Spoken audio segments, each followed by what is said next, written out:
Hello, everybody. It's been a while. Before I get started, I'll make two little announcements. Firstly, this will probably be my last video made that's like low effort, because as the game gets more like progressed, I'm probably going to try to up the video quality to at least keep up with that a little bit. So let's call this the last impromptu video. And secondly, guys, going forward, I'm going to be using like AI assets to kind of work as placeholders. So please excuse that. Like the final game, I fully intend to not have any AI slop presented in the final game. So don't worry about that. But in the meantime, just to accelerate the process, there's going to be some AI assets. I mean, with that said, though, we have an artist in the team, and he's great. He's like awesome. So I guarantee you guys that the final product will be fantastic. But in the meantime, a little bit of AI. Okay, please forgive me. So I'm just going to show you guys what we have so far. We got character creation. We had this last video, I believe. In fact, I know for a fact. So here we go. I made some placeholder environments, and I'll show you guys around some of the kind of like rough ideas we have so far. But I have to admit that I'm not too happy with these placeholder environments. So in the next video, part of improving the production value will be making better environments. Even though this is already kind of like showing off what's potentially possible, In the last video, it's been a while since my last video, so I'm not sure exactly what is different. I'm sure a lot. We have an attack animation. We've got combat. The slimes do have a loot table. Also, there's a cool little mechanic that we'll probably like explore, see if we want to keep it. But right now, the main character has a slightly longer attack range than the slime, so you can actually like outplay the slime. See that? So like, as a melee character, you can actually like keep safe distance from the mobs you're fighting. That's kind of cool. We might play with that. And in environments with like lots of monsters, it won't be possible to juggle like individual monsters. We'll see. That's something we'll have to tweak and play with. But point is, like, while you're playing, there's going to be some opportunity for like skill expression, hopefully. That's the idea anyway. As you can see, like my clicks aren't exactly accurate. We think that's a problem with the nav mesh. We'll have to address that in the future. Also, like if you notice, there's like a little glitch where if you walk, there's like a edge case where the sprite will like flutter. See that? Something we'll have to fix. Oh well. We got a shopkeeper here. It's an old sprite. Yeah, it's still in development. As far as the character itself, we changed the UI quite a bit. You probably guys didn't even notice that. Didn't even mention that, but compared to the last video, yeah, the UI is different. It's like a nice placeholder UI now. Right now what we're doing is we're trying to like zero in on the attributes right here and get some items implemented. We do have some items implemented, but we're not sure if they're working fully yet. Right now, guys, what I'm doing is I'm just climbing this mountain to show you guys what kind of scale is going to be possible with our game, because I fully intend this game to be like honestly magical, like a really special game. I would love that to be the case, which means like amazing music, amazing environments, like really awesome, satisfying gameplay and progression, everything like that. And part of that to me is like having really nice views. Like I'd love this game to have nice views. So that's going to be a lot, like that. The outcome of that will be heavily dependent on, the artist and how well he's able to, create something beautiful. But we'll see what happens. I'm just climbing this mountain to show you guys that like our game might potentially have really awesome environments. Like this is something that a lot of like isometric RPGs don't have, and maybe for good reason. Maybe like this kind of like camera scheme takes away from the gameplay a little bit. That's something we'll have to see in the future, I think. But on paper, it sounds good to me. I mean, look, okay, yeah, it's a little glitchy, guys. Please forgive. We're working on it. You can like put the camera through the ground.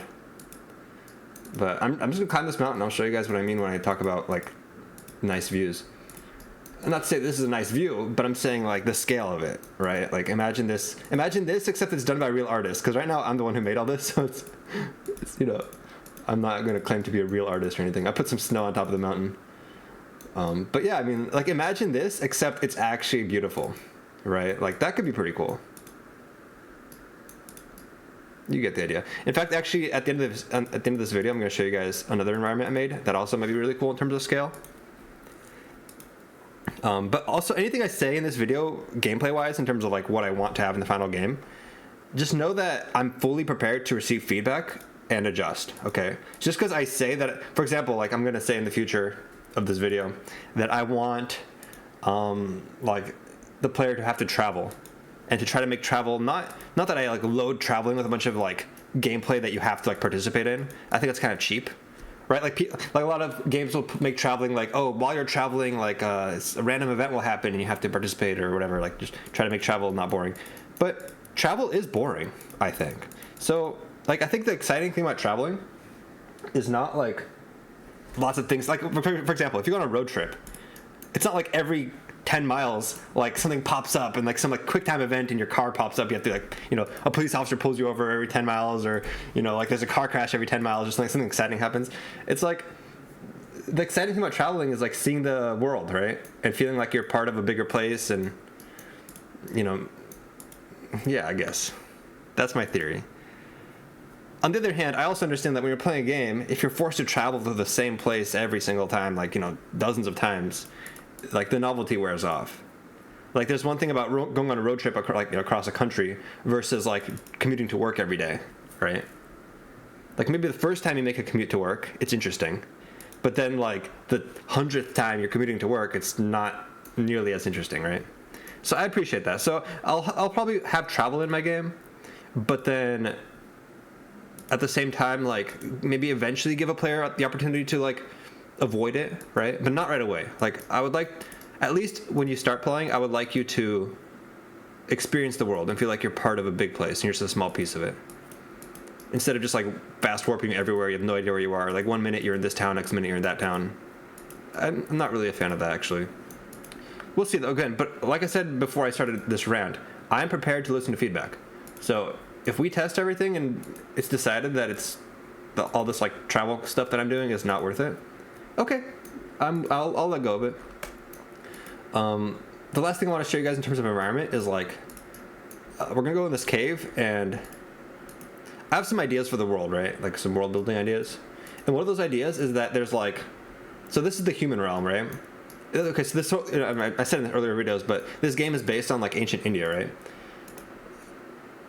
Oh, that's a weird glitch. You can just go straight in the portal from like that far away. Okay, we'll have to work on that. I just found a glitch during this video. Anyway, so okay, ancient India, right? And it's like kind of like a Buddhist world here. And in Buddhism, there's this like different realms. There's like the Hell realm, the Deva realm, which is like the kind of divine realm. Anyway, so my idea for the game is to have areas where like the different realms kind of intersect. It's like with the human realm, right? So there's like areas of the game where like the Hell realm is kind of leaking into the human realm, and then areas of the game where like the divine realm is leaking into the human realm. So, and the idea is like the energy from those realms warps the human realm in that spot. That's my world building idea. We'll see. But anyway, the point is, so in this cave, I'm gonna probably like, you know, again, this won't be the final cave. This is like a placeholder.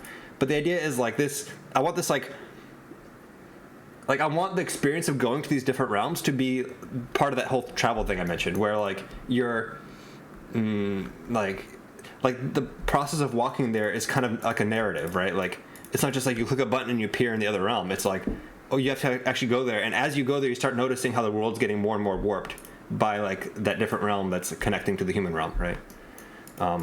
And to like accentuate that, I want nice, like awesome scale. Either like you feel super claustrophobic sometimes, or you feel like you're in like a really big place or something. Just, you know, artistically we'll play with it. But again, I want the player to feel like they're in a real world, and it's a special world, you know? And like, I don't want the player to feel special, but I want them to feel like they're in a special place, you know? So like something like this, like I'm gonna play with it, so maybe feedback will tell me that it's not worth it.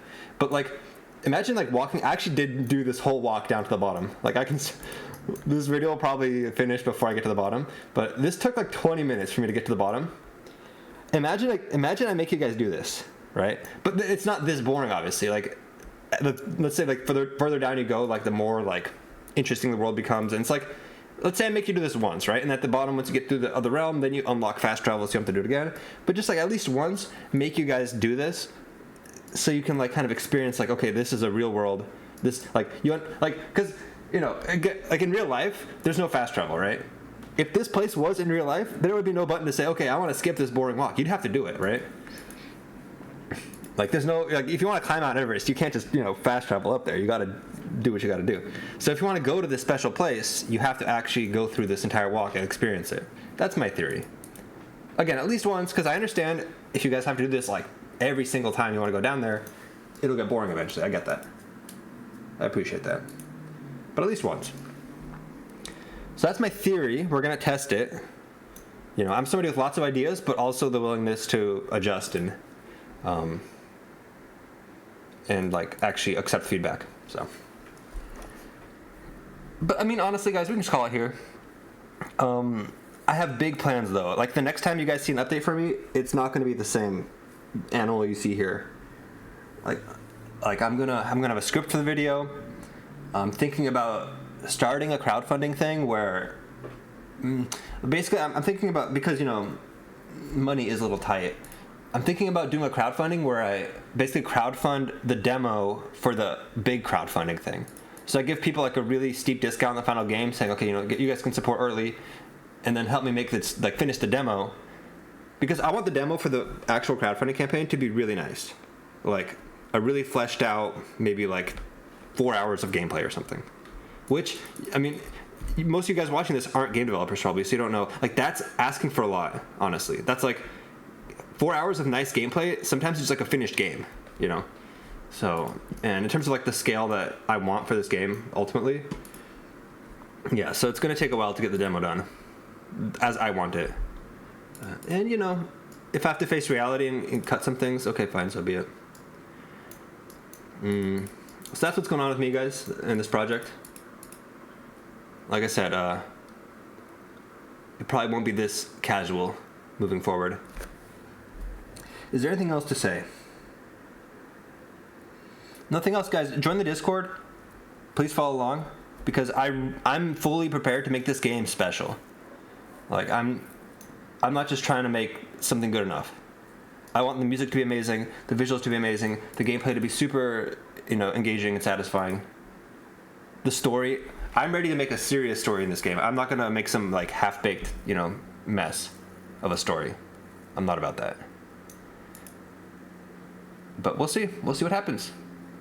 And a lot of it comes down to whether people actually want this, right? So that'll be a big question. But, this is an adventure.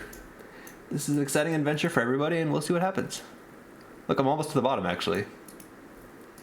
I won't go all the way to the bottom. It's fine. All right, guys. Like I said, join the Discord. I'm done rambling. Bye.